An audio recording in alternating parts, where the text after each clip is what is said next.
نماز پڑھنے والے اگر نماز کی روح سے آشنا ہو جائیں کہ یہ محض اوپر نیچے ہونے کی مشق نہیں ہے بلکہ یہ اللہ کے حضور اپنی نیازمندی کا اظہار ہے، اپنے عجز کا اظہار ہے، تو پھر نماز ان کو وہ مقام دیتی ہے اور وہ شعور بخشتی ہے کہ جو بے نمازی کے نصیب میں کہاں۔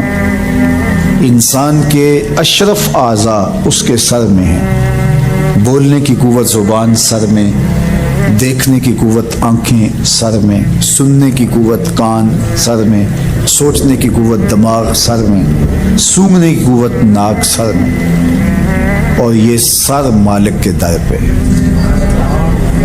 اور زبان سے بندہ کیا کہہ رہا ہے؟ سبحان ربی الاعلی، مالک تو سب سے اعلیٰ ہے۔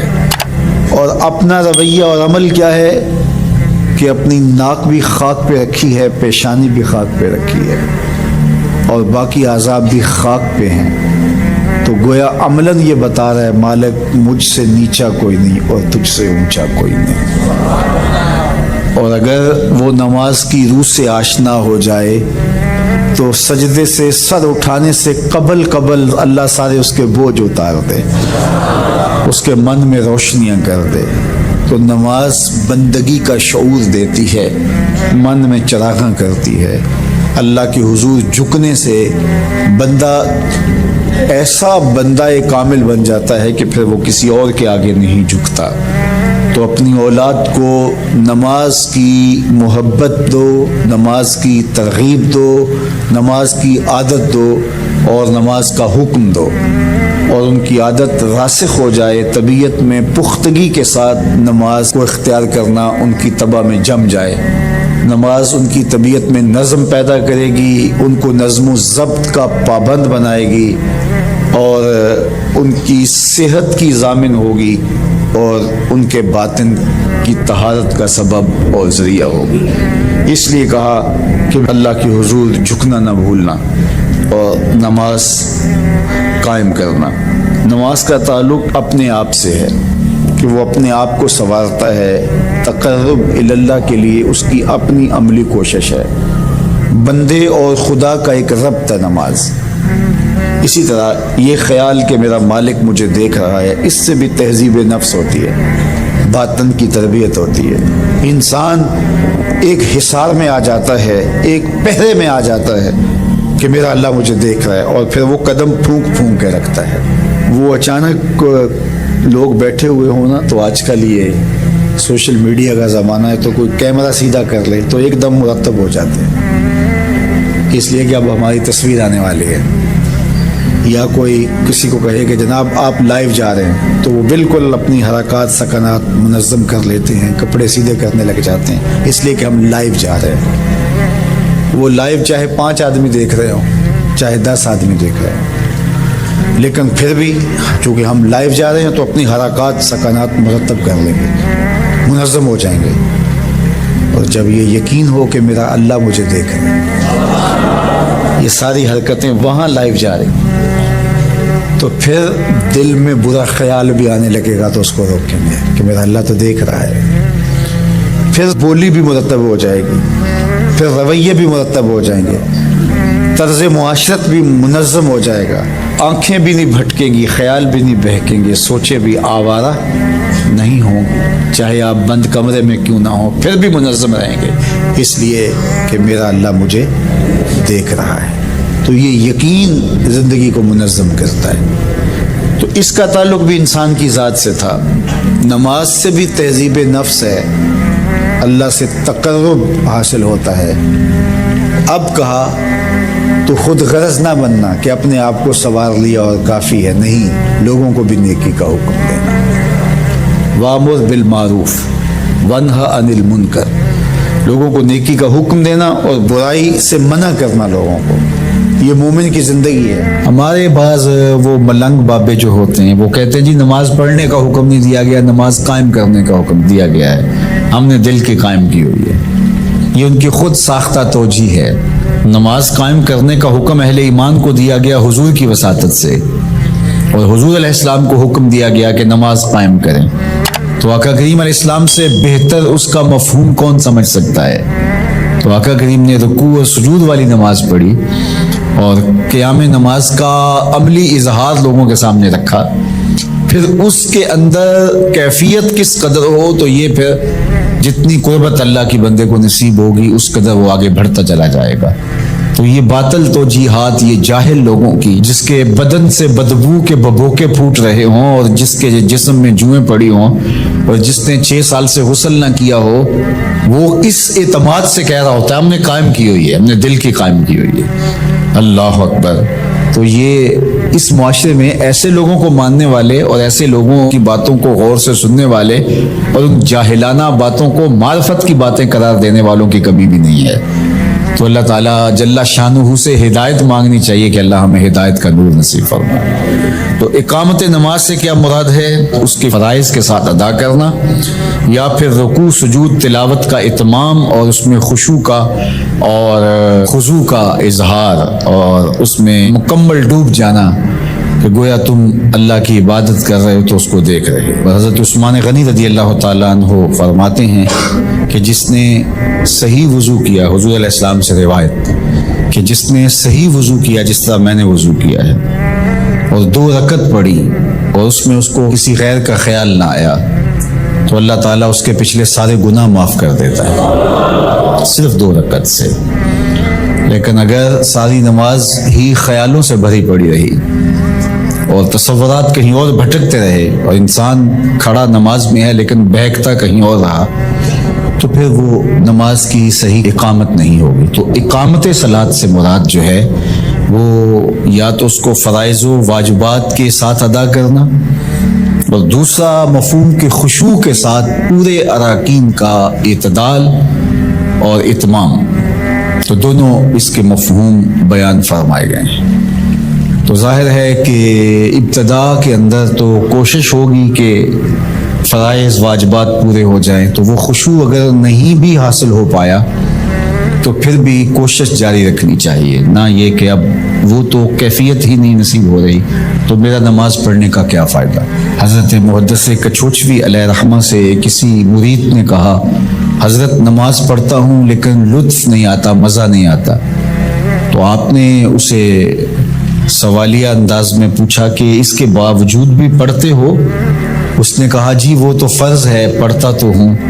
تو آپ جھومنے لگے. فرمایا واہ واہ، تمہیں مزہ نہیں آتا پھر بھی پڑھتے ہو؟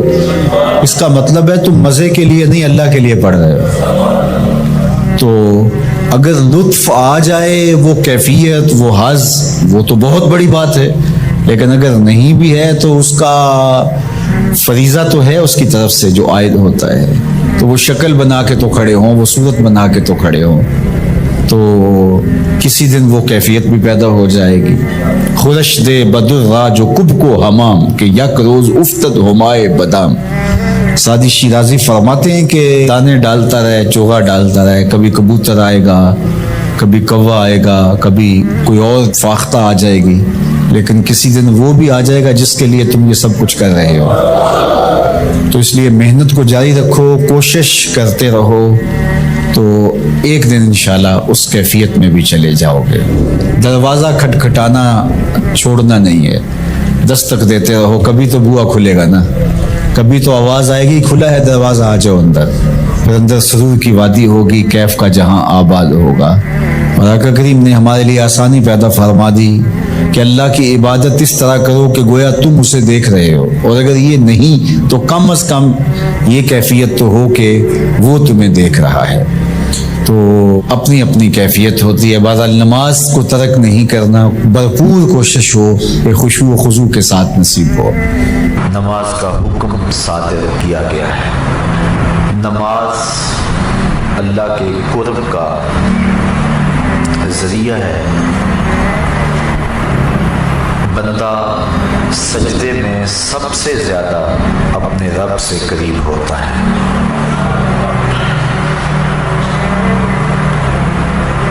انسان اشرف المخلوقات ہے. جتنی بھی مخلوقات کے انداز عبادت ہیں وہ سارے نماز کے اندر جمع کر دیے گئے. قیام، رکوع، قومہ، جلسہ، سارا کچھ نماز کے اندر جمع کر دیا گیا۔ بلکہ ایک روایت میں آتا ہے کہ جب کوئی شخص نماز پڑھنے کے لیے کھڑا ہوتا ہے تو فرشتوں کی 10 صفیں ہیں جو تعجب اور رشک کرتی۔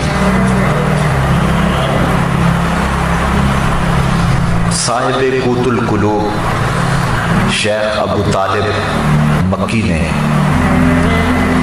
اس کا مفصل تذکرہ فرمایا ہے کہ کچھ فرشتے قیام میں ہیں، کچھ فرشتے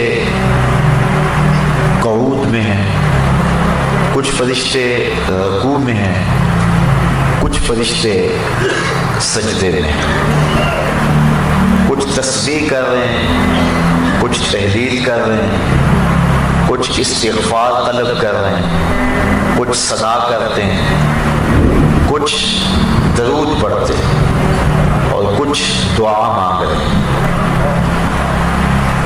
جو رکوع کرتا ہے وہ ہمیشہ رکوع میں ہے، سجدہ اس کا مقصود نہیں ہے۔ جو قیام میں ہے وہ قیامت تک قیام میں ہی رہے گا۔ جو تسبیح کر رہا ہے اس کا وظیفہ تسبیح ہی ہے۔ جو ثنا میں لگا ہے وہ ثنا کو ہی ساری زندگی قیامت تک اپنائے رکھے گا۔ جو استغفار طلب کر رہا ہے وہ استغفار میں ہی ہے۔ لیکن جب انسان نماز کے لیے کھڑے ہوتے ہیں تو یہ 10 صفیں جو فرشتوں کی ہیں یہ انسان پہ رشک کرتی ہیں، اس اعتبار کے کہ جو قیام میں ہے وہ کہتے ہیں کہ میری نماز میں تو صرف قیام ہے، لیکن یہ انسان کتنا خوش نصیب ہے کہ اس کی نماز میں قیام بھی ہے، رکوع بھی ہے، سجدہ بھی ہے، قعود بھی ہے۔ استغفار والے کہتے ہیں کہ میرے پاس صرف استغفار ہے، ثنا والا کہتا ہے کہ میرے پاس صرف ساری زندگی ثنا ہے، لیکن اس کی نماز میں ثنا بھی ہے، اس کی نماز کے اندر استغفار بھی ہے، اس کی نماز کے اندر دعا بھی ہے، اس کی نماز کے اندر درود بھی ہے، اس کی نماز کے اندر سلام بھی ہے۔ تو اس طرح فرشتوں کی جو 10 صفیں ہیں جو مختلف نوعیت کے طرز عبادت میں لگی ہوئی ہیں، تو حضرت انسان کی عبادت پر فرشتے بھی رشک کرتے ہیں کہ یہ کتنا اللہ کا مقرب ہے کہ اللہ نے اپنی عبادت کے سارے طریقے اور اپنے کو پکارنے کے سارے انداز ایک انسان کو عطا کر دیے۔ نماز اللہ کے قرب کا سب سے بڑا ذریعہ ہے۔ حضرت شیخ مجدد الفسانی علیہ رحمہ فرماتے ہیں کہ جو لذت نماز میں ہے وہ کسی اور جگہ موجود نہیں ہو سکتی۔ نماز کی فضیلت، مجد و شرف، اس کا انداز اور اس کا آپ اندازہ اس سے لگا سکتے ہیں کہ نماز تو مجد و شرف اور فضل و کمال کا سبب ہے ہی، جو اذان ہے اس کی اتنی برکتیں ہیں کہ حضور نبی رحمت صلی اللہ علیہ وآلہ وسلم نے فرمایا المؤذنون اطول الناس اعناقا یوم القیامہ، قیامت کے دن سب سے اونچی گردنیں اذان دینے والوں کی ہوں گی۔ یہ حضرت معاویہ رضی اللہ تعالی عنہ سے مروی ہے۔ قیامت کے میدان کے اندر جب لوگ چلیں گے تو سب سے اونچی گردنیں مؤذن اذان دینے والوں کی ہوں گی۔ بلکہ ایک شخص حضور کی خدمت میں حاضر ہوا اور وہ عرض کرتا ہے کہ حضور مجھے ایسے عمل کی نشاندہی کیجیے کہ میں وہ عمل کر کے جنت میں داخل ہو جاؤں۔ تو حضور نے فرمایا کن مؤذنا، تو مؤذن بن جا، پنجگانہ اذان دیا گیا۔ اس نے کہا لا استطیع، میں اس کی استطاعت نہیں رکھتا۔ وقت پر آنا، سب نمازیوں سے پہلے آنا اور وقت کا خیال رکھتے ہوئے اذان دینا، یہ سب سے مشکل کام ہے۔ اس نے کہا کہ میں اس کی استطاعت نہیں رکھتا. فرمایا کن امامن، اچھا پھر تو امام بن جا. اس نے عرض کی لا استطیع، میں اس کی استطاعت بھی نہیں رکھتا. تو پھر حضور نے ارشاد فرمایا فقم بإزاء الامام، تو پھر امام کے پیچھے کھڑا ہو جانے والا ہو جا. تو اگر کوئی شخص جنت میں داخل ہونا چاہتا ہے تو ان تین چیزوں میں سے ایک چیز اس کو ضرور اختیار کرنا پڑے گی، یا مؤذن بن جائے، یا امام بن جائے، یا امام کے پیچھے کھڑا ہونے والا ہو جائے. تو نماز کی جو فضیلت ہے وہ تو ہے ہی، اذان کی اتنی فضیلت ہے. کل قیامت کے دن مؤذن حضرت بلال حبشی کی قیادت کے اندر جنت میں جائیں گے اور ان کی گردنیں لوگوں سے بلند ہوگی. بلکہ نماز کے لیے ایک مؤذن تو اذان دیتا ہے، اس کی تو برکتیں ہیں ہی. ایک حدیث میری نظر سے گزری، لا تسبوا الدین لأنه یوقظ للصلاۃ، فرمایا کبھی مرغے کو گالی نہ دینا، یہ تمہیں نماز کے لیے جگاتا ہے.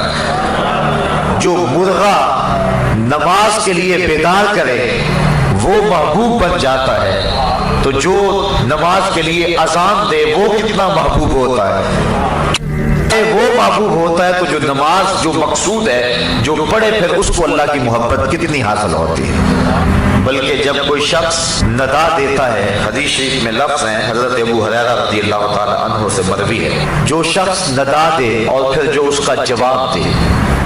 حضرت بلال حبشی نے ندا دی، حضور کے ساتھ صحابہ تھے. جب حضرت بلال حبشی خاموش ہوئے تو حضور نے ارشاد فرمایا من قال مثل هذا یقینا دخل الجنہ، جس نے یقین کے ساتھ جو بلال نے کہا ہے وہ جواب میں کہے، یعنی اذان کا جو جواب دے دے، فرمایا جو یقین کے ساتھ اذان کا جواب دے دے، فرمایا وہ سیدھا جنت میں جائے گا. ابھی نماز کی جو فضیلت ہے وہ ایک بہت بڑا امر ہے. اذان دینے والے کی جو برکتیں ہیں اور اس کو جو مجد و شرف ملتا ہے، اور اذان کی جو پکار پہ لبیک کہتا ہے. لوگ تین طرح کے ہیں.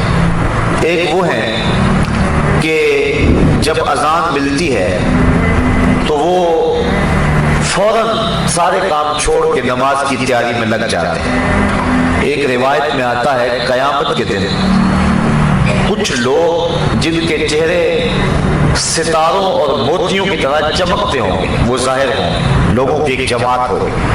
فرشتے ان کو پوچھیں گے تم کون ہو؟ تو وہ عرض کریں گے کہ ہم وہ لوگ ہیں کہ جو ہی اذان ہوتی تھی ہم سارے کام چھوڑ دیتے تھے اور فوراً وضو کر کے مسجد کا رخ کرتے تھے. تو فرشتے انہیں مبارک دیں گے اور جنت کا مجدہ دیں گے. پھر ایک جماعت اور آئے گی جن کے چہرے چاند کی طرح چمک رہے ہوں گے. فرشتے انہیں پوچھیں گے تم کون ہو؟ تو وہ کہیں گے کہ ہم وقت داخل ہونے سے پہلے ہی وضو کر لیا کرتے تھے اور اذان کے ساتھ ہی مسجد کی طرف چل دیتے تھے. فرشتے انہیں مبارک دیتے ہیں اور جنت کا مجدہ دیتے ہیں. پھر ایک اور جماعت آئے گی جن کے چہرے سورج کی طرح چمکدار ہیں.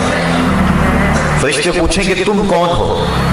تو وہ کہیں گے کہ ہم وہ لوگ ہیں کہ ہم وضو کر کے طہارت بنا کے مسجد میں پہنچ جاتے تھے تو اذان ہوتی تھی، یعنی ہم اذان مسجد میں ہی سنتے تھے. حضرت سعید بن المسیب رضی اللہ تعالی عنہ جلیل القدر تابعی، آنکھوں سے نابینے تھے لیکن جو روشنی دل میں تھی، جو بینا ہیں ان کے پاس بھی وہ اجالے کہاں ہو سکتے ہیں جو حضرت سعید بن المسیب کے پاس تھے. اللہ اکبر. کہتے ہیں 40 سال تک حضرت سعید بن المسیب نے جو ہے وہ تکبیر اولیٰ بھی قضا نہیں ہونے دی. اسی وجہ سے ان کا نام پڑ گیا تھا امامت المسجد، مسجد کا کبوتر.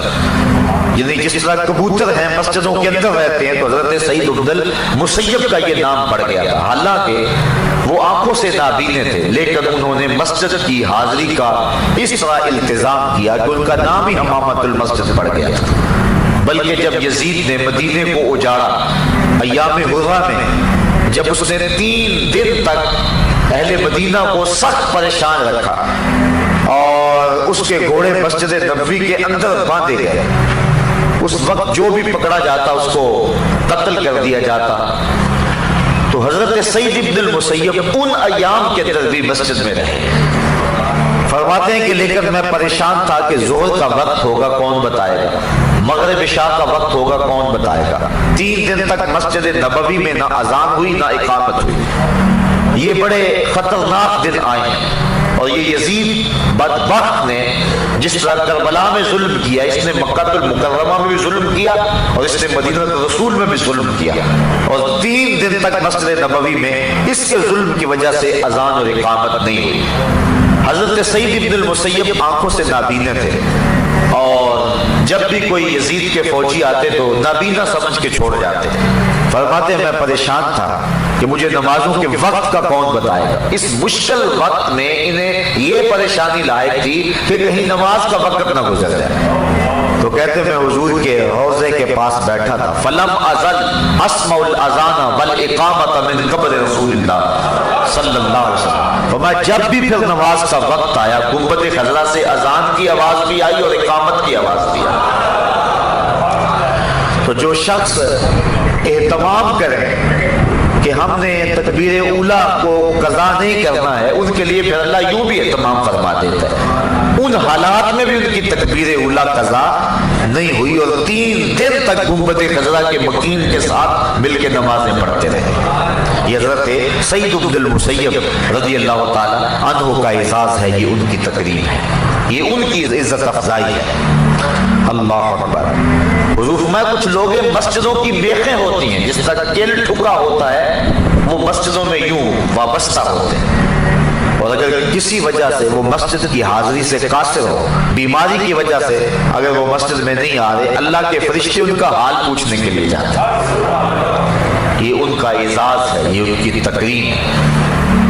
بلکہ فرمایا سبعۃ یظلھم اللہ تعالی فی ظلہ یوم لا ظل الا ظلہ، امام عادل وشاب نشأ فی عبادۃ اللہ ورجل قلبہ معلق بالمساجد ورجل دعته امرأة ذات منصب وجمال فقال انی اخاف اللہ ورجلان تحابا فی اللہ اجتمعا علیہ وتفرقا علیہ ورجل تصدق بصدقۃ فاخفاها حتى لا تعلم شماله ما تنفق يمينه ورجل ذكر الله خاليا ففاضت عيناه۔ فرمایا 7 اشخاص ایسے ہیں قیامت کے دن جب کوئی سایہ نہیں ہوگا، اللہ ان 7 کو اپنے عرش کا ٹھنڈا سایہ عطا فرمائے گا۔ ان میں سے جو تیسرا شخص بیان فرمایا، حدیث طویل ہے، وَرَجُلٌ قَلْبُهُ مُعَلَّقٌ بِالْمَسَاجِدِ، وہ آدمی جس کا دل مسجد کے ساتھ لگا ہوا ہے، اسے جب بھی ڈھونڈو مسجد میں ملے گا، مسجد کے ساتھ وابستہ ہے، مسجد کی تعمیر کے لیے، مسجد کی آبادی کے لیے، مسجد کی صفائی کے لیے، اس کا دل مسجد سے وابستہ ہے۔ حضور فرمایا کل قیامت کے دن جب کوئی سایہ نہیں ہوگا، اس شخص کو اللہ اپنے عرش کا ٹھنڈا سایہ نصیب فرما دے۔ اللہ اکبر۔ تو اذان، اقامت اور مسجد، یہ نماز سے متعلقہ چیزیں ہیں، اور اللہ تعالیٰ نے ان متعلق چیزوں پر بھی وہ برکتیں اور وہ شرف رکھا ہے کہ انسان کی نجات کی یہ چیزیں ضمانت ہیں۔ تو پھر جو نماز ہے، نفس نماز، پھر اس کی کیفیت کیا ہو؟ بلکہ ایک حدیث میں آتا ہے اذا صبح بالصلاۃ فتحت ابواب السماء واستجیبت دعاء، جب اقامت ہوتی ہے تو اللہ آسمان کے دروازے کھول دیتا ہے، اور یہ جو اقامت کا وقت ہوتا ہے، اس وقت جو دعا مانگو اللہ وہ دعا پوری فرما دیتا ہے۔ اور حضرت انس رضی اللہ تعالی عنہ سے روایت ہے کہ اقامت اور اذان کے درمیان کا جو وقفہ ہوتا ہے، اس وقفے میں جو بھی دعا مانگی جائے اللہ تعالیٰ اس دعا کو قبول فرماتا ہے، رد نہیں کرتا۔ بلکہ حضور نے ارشاد فرمایا کہ اس وقت اللہ سے دعا مانگ لیا کرو۔ صحابہ نے عرض کی حضور پھر کون سی دعا مانگے؟ اس وقت، اس اہم وقت میں ہم اللہ سے کون سی دعا مانگے؟ حضور نے فرمایا صلی اللہ العافیۃ فی الدنیا والآخرہ، اللہ سے دنیا اور آخرت دونوں جہاں کی بہتری اور عافیت طلب کر دیا۔ یعنی دنیا بھی ٹھیک ہو جائے آخرت بھی ٹھیک ہو جائے. مومن دونوں جہانوں کا طلبگار ہے. ایک صحابی کو دیکھا سخت کمزور ہے, فرمایا تمہاری یہ حالت کیا ہوئی؟ عرض کی حضور میں نے اللہ سے دعا مانگی کہ جو دکھ تکلیفیں میرے مقدر کی ہیں وہ آخرت میں نہ آئیں, دنیا پہ ہی آ جائیں, اور میں دنیا پہ سارے دکھ اور عذاب اور مصیبتیں جھیل لوں تاکہ میری آخرت صاف ہو جائے. بظاہر یہ بڑی ایک ایسی بات تھی جس پہ داد دی جاتی کہ اس نے آخرت کو اختیار کیا, لیکن حضور اس بات پر خوش نہیں ہوئے. فرمایا تو نے یہ کیوں کہا ہے کہ میرے حصے کی جو تکلیفیں ہیں وہ دنیا پہ ہی آ جائیں آخرت میں نہ آئیں؟ تو نے یہ کیوں نہیں کہا ربنا آتنا فی الدنیا حسنۃ وفی الآخرۃ حسنۃ, اے اللہ مجھے دنیا میں بھی بہتریاں دے دے آخرت میں بھی بہتریاں دے دے. جو مومن ہے وہ دونوں جہاں کی بہتریاں چاہتا ہے. یہ نہیں ہے کہ دنیا کے اوپر پستے رہیں, ہم دنیا کے اوپر پسنے کے لیے نہیں آئے. امت مسلمہ دنیا آخرت دونوں کی طالب ہے اور دونوں کی چاہنے والی ہے, اور اللہ کے خزانے بڑے وسیع ہیں. اس لیے جب اس سے مانگو تو کھل کے مانگو, تم اپنے دامن کو تنگ پاؤ گے, اس کے خزانوں میں کمی نہیں ہے. اس لیے اپنے لیے بھی مانگو, اوروں کے لیے بھی مانگو, دنیا بھی مانگو, دین بھی مانگو, آخرت بھی مانگو. تو عرض کی کہ حضور اذان اور اقامت کے درمیان اللہ سے کیا مانگے؟ تو فرمایا صلی اللہ العافیت فی الدنیا والآخرہ, اللہ سے دنیا اور آخرت کی عافیت طلب کرو. تو یہ قبولیت کے لمحے ہیں جو دعا کی جائے اللہ اس دعا کو مستجاب فرماتا ہے. بلکہ نماز تو آگے آتی, جب انسان وضو کے لیے اپنے چلو میں پانی لیتا ہے تو اللہ تعالیٰ اس کے چلو میں پانی لیتے ہی اس کے گناہوں کو معاف فرما دیتا ہے. حضرت عثمان بن عفان رضی اللہ تعالی عنہ, آپ ایک جگہ تشریف لائے اور آپ نے پانی منگوایا. پھر اس کے بعد آپ نے وضو کیا اور وضو کرتے کرتے آپ مسکرانے لگے. جو لوگ پاس کھڑے تھے حضرت عثمان ابن عفان انہیں کہنے لگے کہ تم نے مجھے پوچھا نہیں کہ میں مسکرایا کیوں ہوں. لوگوں نے کہا اچھا آپ بتائیں کہ آپ کیوں مسکرائے. تو حضرت عثمان فرمانے لگے کہ ایک دن میں حضور علیہ السلام کے ساتھ تھا, تو آقا کریم علیہ السلام نے وضو کیا اور یوں مسکرائے. لوگ کھڑے تھے, حضور نے فرمایا الا تسألونی ما اضحکک, تم نے مجھے پوچھا نہیں صحابہ کہ میں مسکرایا کیوں. تو صحابہ نے عرض کی ما اضحکک یا رسول اللہ, حضور آپ ارشاد فرمائیں نا کہ آپ کیوں مسکرائے. تو حضور نے ارشاد فرمایا ان العبد اذا دعا بوضوء فغسل وجهه حتى الله عنه كل خطيئة اصابها بوجهه واذا غسل ذراعيه كان كذلك واذا طهر قدميه كان كذلك. فرمایا جب کوئی شخص وضو کے لیے پانی منگواتا ہے اور پانی منگوا کے اپنے چہرے کو دھوتا ہے, اللہ ہر خطا کو چہرے سے دور کر دیتا ہے. اور اسی طرح جب وہ اپنے بازو دھوتا ہے تو ہاتھوں کے سارے گناہ اللہ تعالیٰ دھو ڈالتا ہے. اور اسی طرح جب وہ اپنے پاؤں کو دھوتا ہے تو اللہ تعالیٰ جل شانہ پاؤں کے سارے گناہوں کو دھو ڈالتا ہے. نماز کا فضل و شرف اور اس کی فضیلت وہ تو مسلمہ ہے. نماز سے پہلے جو عمل ہے اللہ اس کی برکتوں سے گناہگار کو جہنم کی آگ سے آزادی بخشتا ہے.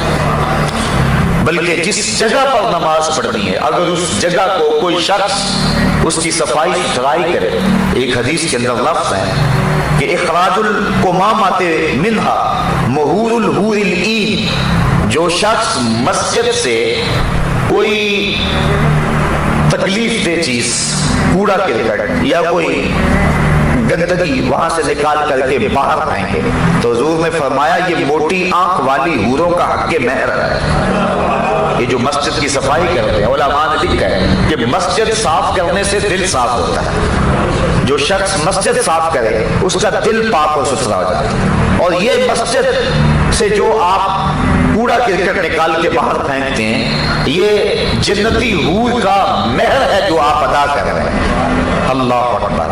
بلکہ حضور علیہ السلام نے ارشاد فرمایا من بنا للہ مسجدا, جس نے اللہ کے لیے مسجد بنائی, کس لیے یذکر فیہ, تاکہ اس مسجد میں اللہ کا ذکر ہو.